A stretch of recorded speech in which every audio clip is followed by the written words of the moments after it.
स्वागत है आपका the radiance of YouTube channel में। जैसा कि आप सभी को पता है, यूपी में पीजीटी और टीजीटी दोनों की वैकेंसी आ चुकी है। उसी संदर्भ में आज हम बात करेंगे टीजीटी इंग्लिश की। उसके पहले थोड़ी सी बात भर्ती प्रक्रिया के बारे में, उसके बाद हम मूव कर जाएंगे 2016 टीजीटी इंग्लिश का जो पेपर है उसके कुछ क्वेश्चन डिस्कस करूंगा मैं। और वो डिस्कस करने का उद्देश्य ये है कि मैं आपको बताऊं कि तैयारी किस तरह से करनी है।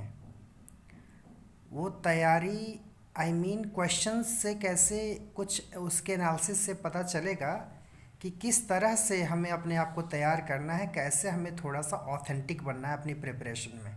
ठीक है, तो पहली बात भर्ती प्रक्रिया की। जैसा कि आप देख सकते हैं यहाँ नोटिफिकेशन में दिया हुआ है, प्रशिक्षित स्नातक शिक्षक पद पर चयन मात्र लिखित परीक्षा के आधार पर।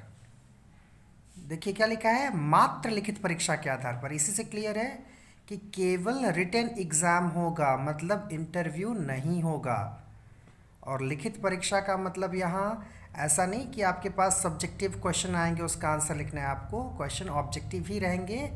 OMR शीट पर आपको जो है सर्कल को डार्क करना होगा। मालूम है, OMR शीट भर करके जो एग्ज़ाम देते हैं, यानी ऑनलाइन के ज़माने में अभी भी इसका कहने का मतलब ये है कि हम ऑनलाइन एग्ज़ाम नहीं लेंगे, हम CBT नहीं लेंगे, हम रिटन एग्ज़ाम लेंगे। यानी OMR शीट पर आपको आंसर जो है सर्कल में भरना है, सर्कल को ड्रा करना है। ठीक है, डार्क करना है। फिर लिखित परीक्षा में क्या लिखा है, शिक्षक के पद पर चयन हेतु विषय पर आधारित। क्या लिखा है, चयन हेतु विषय पर आधारित। यानी आप जिस सब्जेक्ट के हैं बस उसी सब्जेक्ट का। कई लोग बार बार कंफ्यूज होते हैं, नोटिफिकेशन उनको भेज दी जाती है, उसके बावजूद पूछते हैं कि क्या केवल सब्जेक्ट का होगा, इसमें GS मैथ्स रीजनिंग नहीं आएगी। देखिए यहाँ पर क्लियरली लिखा हुआ है, शिक्षक पद के चयन हेतु विषय पर आधारित सामान्य योग्यता की एक लिखित परीक्षा होगी। तो यानी जनरल एबिलिटी। तो जनरल एबिलिटी का मतलब यहाँ जनरल अवेयरनेस या जनरल स्टडीज़ नहीं है। इसका मतलब है कि आप अपने सब्जेक्ट में कितना एबल है। ठीक है, चयन हेतु विषय पर आधारित सामान्य योग्यता की एक लिखित परीक्षा होगी जिसमें 500 अंकों का एक प्रश्न पत्र होगा। तो ध्यान दीजिए, इस बार जो पेपर होगा यानी 2020 जो ये निकला है और इसका जो फॉर्म निकला हुआ है, आप इस बार जब एग्ज़ाम देंगे इसका, यानी TGT 2020 जब आप देंगे तो उसमें 500 अंकों का प्रश्न पत्र होगा जिसमें 125 प्रश्न होंगे। इसके पहले के प्रश्नों को अगर आप देखेंगे तो 2016 में जो आया था TGT, जिसका एग्ज़ाम 2-3 साल बाद लिया गया था, तो उसमें क्वेश्चन तो इतने ही थे, 125 ही थे, लेकिन उसमें जो है मैक्सिमम मार्क्स थे 425, यानी वो 425 नंबर का ही था। आई होप तब तक इंटरव्यू भी था उसमें। तो अब इंटरव्यू नहीं है, 500 अंकों का प्रश्न पत्र होगा जिसमें 125 प्रश्न होंगे और प्रत्येक प्रश्न 4 अंक का होगा। ठीक है, सभी प्रश्न अनिवार्य होंगे। तदर्थ शिक्षकों के लिए लिखित परीक्षा 465 अंकों की होगी। तदर्थ शिक्षक का मतलब होता है एडहॉक टीचर, यानी जो कॉन्ट्रैक्ट पर काम कर रहे हैं टीचर हैं, जो अपनी सेवा दे रहे हैं कुछ सालों से, उनके लिए यही लिखित परीक्षा। क्वेश्चन इतने ही होंगे, 125 के ही होंगे, लेकिन उनके मार्क्स होंगे 3.72। इसका मतलब समझ सकते हैं कि उनको छूट दी जा रही है। 35 मार्क्स का जो है उनको छूट मिल रहा है, वो उनके एक्सपीरियंस के आधार पर वो एक्स्ट्रा वेटेज में जुड़ जाएगा। खैर, 2 घंटे में सॉल्व करना है, बहुविकल्पीय होगा, मल्टीपल चॉइस क्वेश्चन होंगे। और क्लियर है कि ये क्वेश्चन जो होंगे जो मल्टीपल चॉइस क्वेश्चन होंगे वो आपके सब्जेक्ट से ही होंगे। यानी PGT हो या TGT, हालांकि अभी मैं TGT का पढ़ रहा हूँ यहाँ पर, लेकिन PGT हो या TGT दोनों ही यूपी में जो फॉर्म भरे जाएंगे उसके जो एग्ज़ाम होंगे उसमें आपको केवल सब्जेक्ट की प्रिपरेशन करनी है, कुछ भी एक्स्ट्रा प्रिपरेशन नहीं करनी है। इसका मतलब ये हुआ, स्पेशली TGT की मैं बात करूँ जिसमें इंटरव्यू बिल्कुल नहीं है, तो ये बहुत ही गोल्डन अपॉर्चुनिटी है। अगर आप ढंग से अपने सब्जेक्ट पर कमांड ले आते हैं तो ईश्वर की कृपा से जॉब आपके हाथ में होगी, अगर आप ढंग से पढ़ते हैं तो।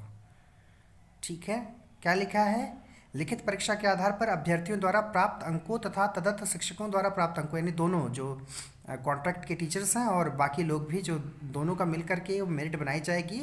और क्या कह रहा है, ज़्यादा लोगों का चयन किया जाएगा। ज़्यादा का क्यों? क्योंकि उसमें कुछ लोगों के डॉक्यूमेंट का इशू भी आ जाता है, लेकिन उसमें दिया है कि ब्रैकेट में किंतु 25% से अधिक, यानी जितनी सीट है उससे 25% अधिकाधिक 25% ज़्यादा लोगों का जो है सिलेक्शन किया जाएगा। जैसे मान लीजिए कि अगर 911 सीट है तो उसमें और उसका 25% जोड़ दीजिए, ठीक है, उतने लोगों का सिलेक्शन किया जाएगा और उसके हिसाब से फिर डॉक्यूमेंट वेरिफिकेशन वगैरह होगा और मेडिकल वगैरह जो है आपको सरकारी हॉस्पिटल से बनवा करके देना होगा प्राथमिक स्वास्थ्य केंद्र से। उसके बाद आपकी ज्वाइनिंग होगी, ठीक है। तो ये तो रही बात फॉर्म भर करके एग्ज़ाम देने की। अब आते हैं हम लोग 2016 के क्वेश्चन पेपर पर। उसमें शुरुआत के 10 क्वेश्चन में अभी फ़िलहाल मैंने लिया हुआ है सामने आपके लिए। और देखिए ऐसा कुछ है नहीं, ऑब्वियस है कि 2 सेक्शन में होगा, एक ग्रामर का सेक्शन होता है और एक जो है लिटरेचर का सेक्शन होता है। तो इसमें जो कुछ क्वेश्चन है तो ज़्यादातर ग्रामर और वर्ड वाले हैं, तो और 1-2 क्वेश्चन जो है वो लिटरेचर का है। डिस्कस करेंगे इसको अभी। टीजीटी 2016 का क्वेश्चन पेपर इंग्लिश का पहला क्वेश्चन है, can the doctor cure him dash asthma. अब बात यह है कि आपके सामने 4 ऑप्शन अवेलेबल हैं।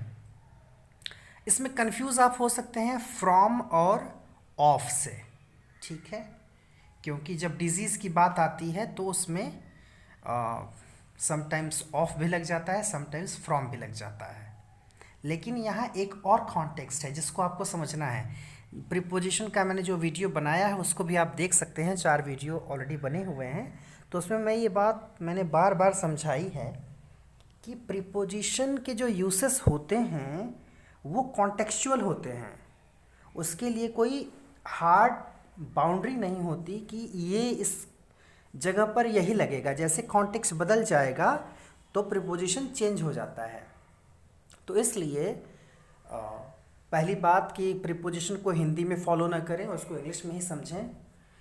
उस पर्टिकुलर प्रीपोजिशन का यूज़ कहाँ होगा, या कोई एक पर्टिकुलर नाउन है या वर्ड है या वर्ब है, उस कॉन्टेक्स्ट में कौन सा प्रीपोजिशन यूज़ किया जाता है, ये चीज़ दिमाग में रहनी चाहिए, तभी सही आंसर पर आप पहुँचेंगे। एक बात और, ये क्वेश्चन पेपर में कहीं टिक लगा है, कहीं रेड पेन से, कहीं ब्लू पेन से, उसको फॉलो मत करिएगा। ये मुझे क्वेश्चन पेपर मिल गया है, तो जो सही आंसर है वो मेरे डिस्कशन के बाद ही आप समझेंगे कि क्या होगा, ठीक है। तो अब यहाँ पर देखिए, एक तो अस्थमा यानी बीमारी का नाम है, दूसरा एक वर्ड जिसको आपको पकड़ना है वो है क्योर, CURE, क्योर। अब क्योर के कॉन्टेक्स्ट में हम क्या यूज़ करेंगे, तो अब ऐसे में क्या होता है, कैसे वर्क करेंगे आप ऐसे वर्ड्स पर। तो डिक्शनरी रखिए पास में। अब तो टेक्नोलॉजी का ज़माना है, मोबाइल आपके पास में है, मेरियम वेबस्टर डिक्शनरी डाउनलोड कर लीजिए। अच्छी डिक्शनरी है, अमेरिकन डिक्शनरी है। आप चाहे तो ऑक्सफोर्ड या कैम्ब्रिज भी डाउनलोड कर सकते हैं। लेकिन हाँ, मैं बार बार कहूँगा, कभी भी इन चीज़ों की प्रिपरेशन में ऑथेंटिक चीज़ों का ही इस्तेमाल कीजिए, ठीक है। और इंग्लिश के टीचर्स या स्टूडेंट्स को मेरी सलाह है कि वो हिंग खोज डिक्शनरी से थोड़ा बचें, उसके यूज़ से, क्योंकि आप ट्रांसलेशन वर्क नहीं कर रहे हैं, आप इंग्लिश की तैयारी कर रहे हैं, ठीक है। ऐसा नहीं है कि कोई एक वर्ड आप इंग्लिश में खोजते हो, उसकी मीनिंग अगर इंग्लिश में निकल करके आती है तो आपको वो वर्ड समझ में नहीं आएगा, बिल्कुल आएगा समझ में। सो क्योर की हम बात कर रहे हैं। अब क्योर को जानने समझने के लिए हमने जो है वर्क किया इस पर, हम गए मेरियम वेबस्टर डिक्शनरी में और हमने देखा कितने खूबसूरत एग्जाम्पल्स उसमें दिए हुए हैं क्योर के लिए। क्योर अगर नाउन की तरह यूज़ होता है तो अपने पहले अपने बाद में फॉर लेता है, और क्योर अगर वर्ब के रूप में यूज़ हो रहा है तो उसके बाद जो है ऑफ का यूज़ होता है। याद रखिए, आप डिक्शनरी में खुद सर्च कर सकते हैं, और ये एग्जाम्पल मैंने वहीं से लिए हैं, क्लासिकल एग्जाम्पल, अच्छे एग्जाम्पल हैं। Quinine is a cure for malaria, cure noun के रूप में। Take the cure for alcoholism, cure noun के रूप में है। तो इसके बाद फॉर लग रहा है प्रीपोजिशन, ठीक है। क्योर अगर वर्ब की तरह यूज किया जाए, cured him of a rare blood disease, cured him of a rare blood disease. दूसरा है trying to cure him of a bad habit. तो जब क्योर वर्ब के रूप में यूज हो रहा है तो उसके बाद ऑफ लगाया जा रहा है। क्योर जब नाउन के रूप में यूज हो रहा है तो वहां पर फॉर ले रहा है अपने बाद, ठीक है।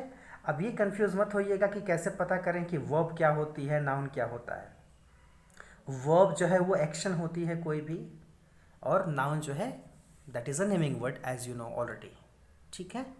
तो पहला प्रश्न तो ये रहा, तो हमने जान लिया कि क्योर अगर यूज किया जा रहा है किसी वर्ब के रूप में तो अपने बाद वो ऑफ लेगा।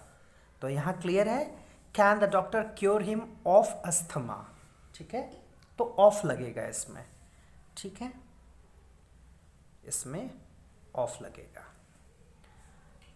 अब अगर हम बात करें एक और बात, जैसे कोई अगर किसी बीमारी से मरता है तो वहाँ पर भी ऑफ का यूज़ किया जाता है ना, he died of cancer, she died of AIDS, इस तरह के जो है यूसेस होते हैं। दूसरा है you cannot prevent me dash working.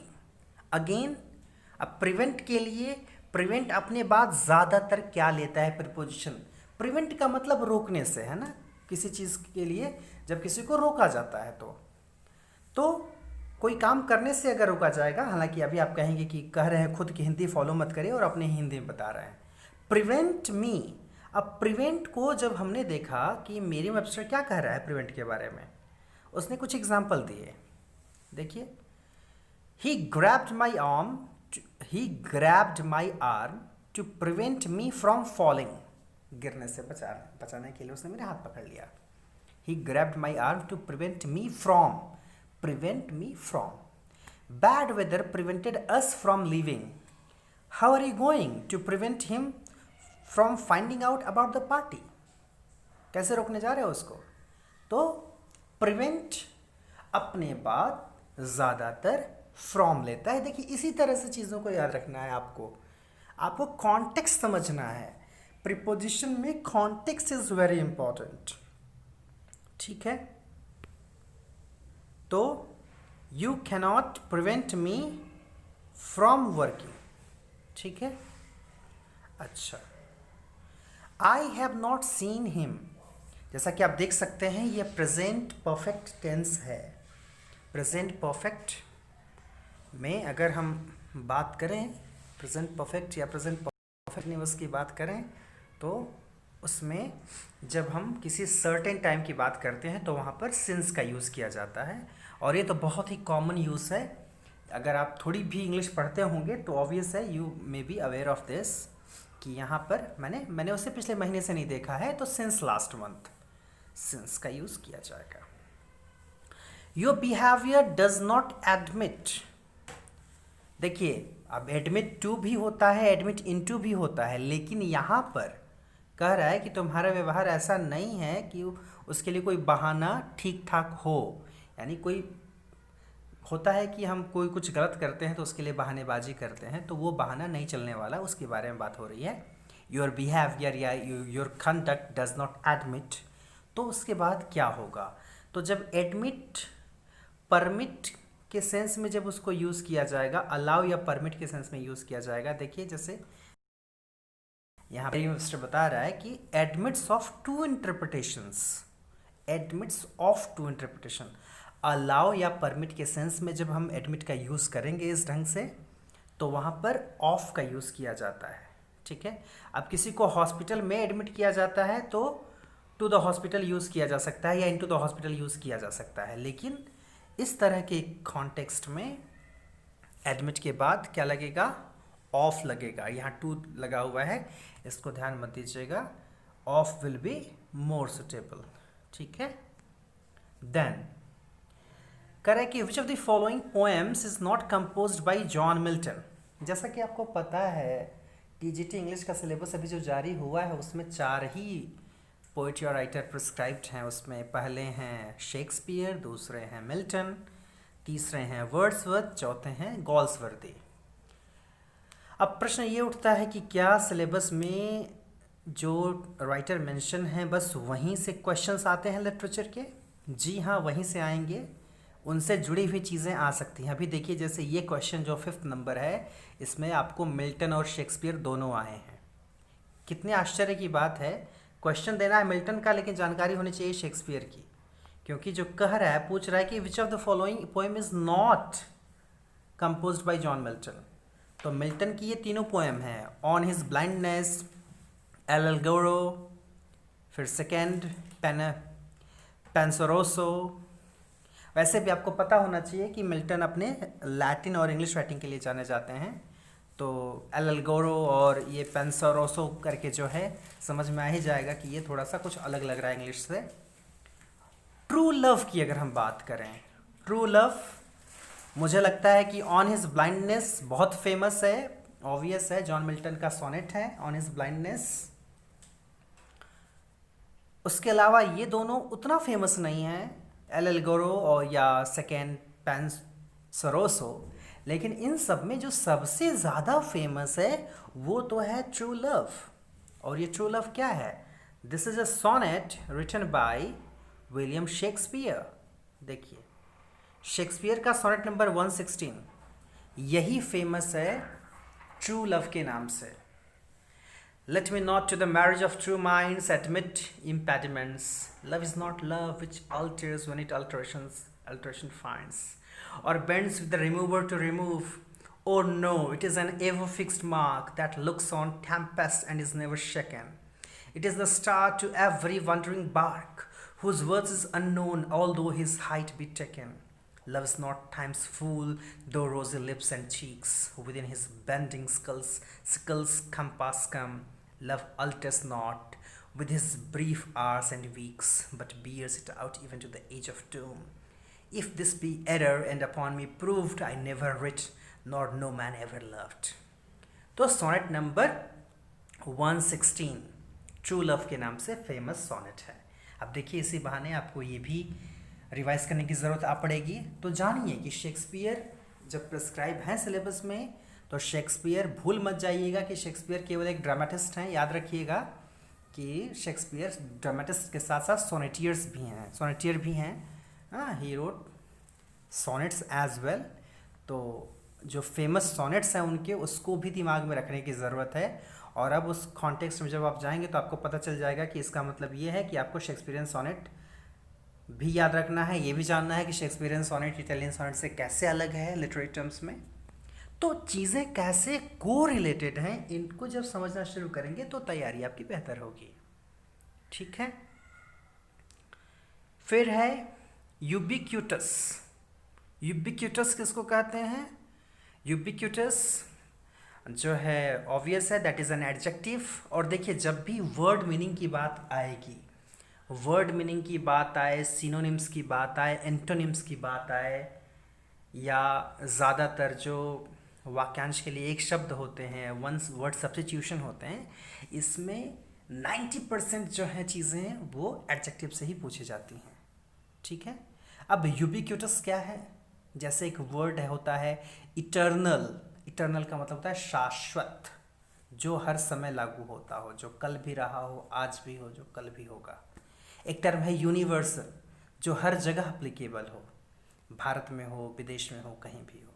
उसी तरह से यहाँ एक वर्ड है यूबिक्यूटस। यूबिक्यूटस का मतलब होता है seeming to be everywhere at the same time. इसके नाम, ये वर्ड तो मुझे कृष्णा की याद दिलाता है, लॉर्ड कृष्ण, भगवान श्री कृष्ण, जिनके बारे में जब उनके लीलाओं की बात आती है तो हम सुना करते हैं कि कैसे एक ही समय वो कई जगह पर प्रेजेंट रहा करते थे। Ubiquitous, seeming to be everywhere at the same time. तो इस तरह से जो कह रहा था कि जॉन मिल्टन की पोएम नहीं है, ऑब्वियस है उसका आंसर ट्रू लव ही होगा, जो कि शेक्सपियर की पोएम है। यूबिक्विटस का मतलब होता है seeming to be everywhere at the same time. ठीक है। ऑल पावरफुल का मतलब तो हो जाएगा omniscient, I think, omniscient. Omnipresent का मतलब होता है जो हर जगह प्रेजेंट हो। ओमनी प्रेजेंट कहीं ना कहीं यूबिक्विटस का सिनोनिम हो सकता है। ओमनिसेंट का मतलब होता है सर्वशक्तिमान, जो ईश्वर के लिए यूज़ किया जाता है, या all mighty, God all mighty. अच्छा, यहाँ पर ये भी याद आ गया, जान लीजिए। कई बार ऐसा होता है कि ज़्यादातर क्या होता है, एडजेक्टिव पहले ही यूज़ किया जाता है नाउन के, लेकिन कुछ कॉन्टेक्स्ट में एडजेक्टिव बाद में यूज़ किया जाता है, थोड़ा सा इम्फेसिस देने के लिए। जैसे गॉड ऑल माइटी गॉड नहीं बोलते, गॉड ऑल माइटी बोलते हैं। 7th नंबर क्वेश्चन पर आते हैं। अनएनविएबल, अनएनविएबल क्या मतलब है? अनएनविएबल, एनवी समझते हैं, ईर्ष्या। आई थिंक 7 डेडली सीन्स में एक सीन ये भी कही जाती है, एनवी। तो यानी जलन, ईर्ष्या।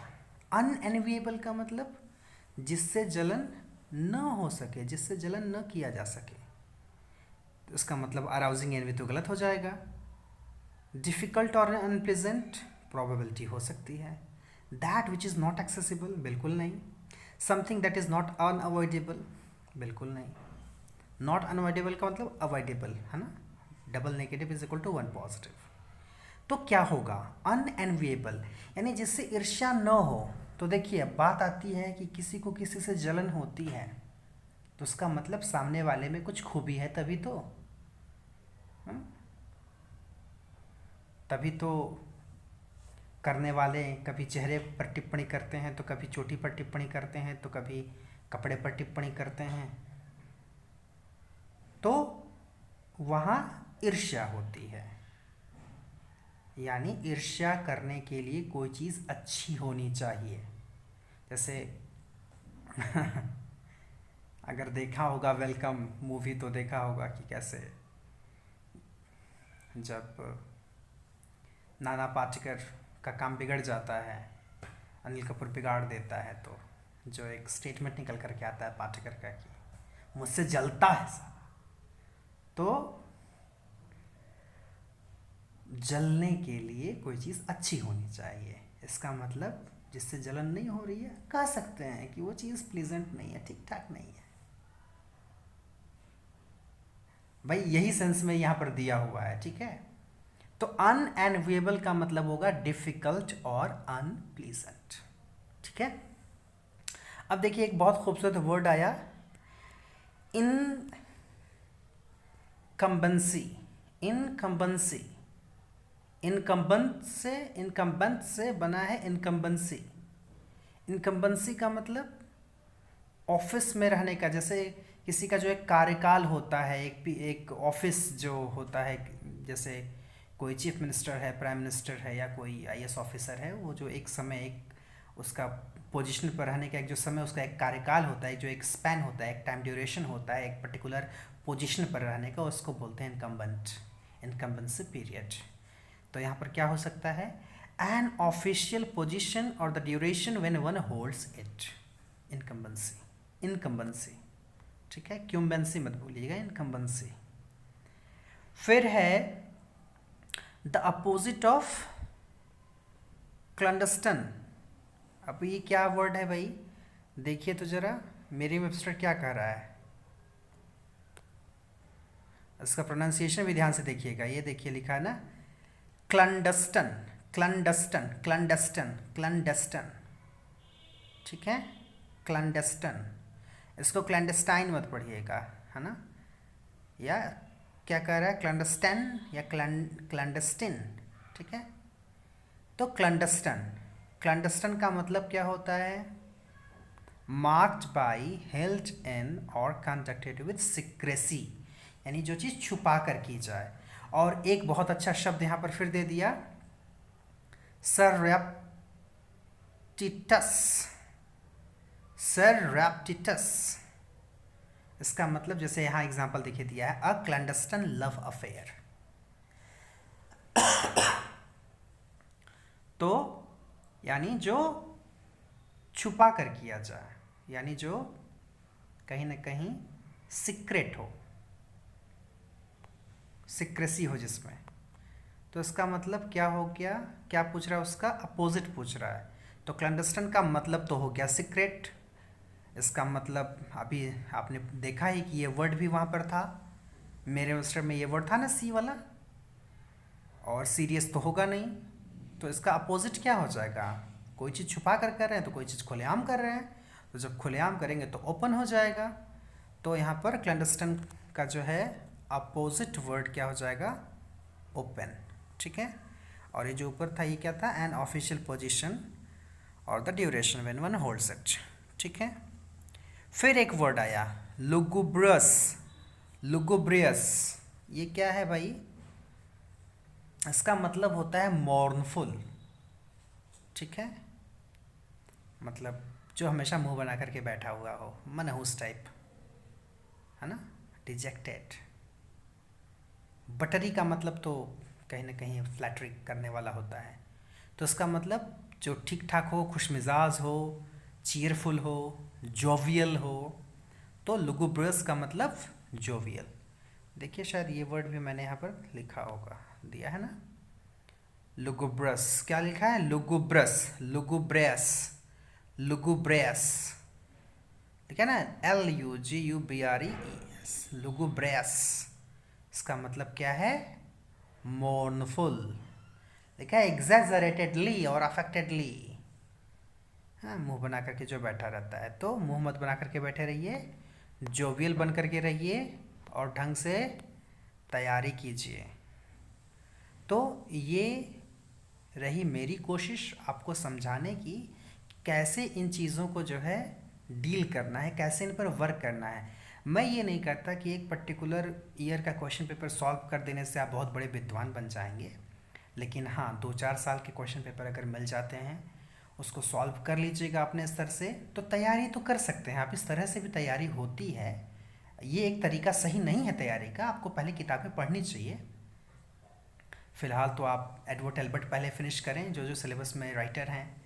उसके बाद आप डेविड डाइजेस्ट पढ़ें, ठीक है। उसके बाद विकीपीडिया के थ्रू कोटेशन निकालें। बहुत सारी चीज़ें हैं, धीरे धीरे हम लोग करेंगे, समझेंगे कि कैसे क्या करना है।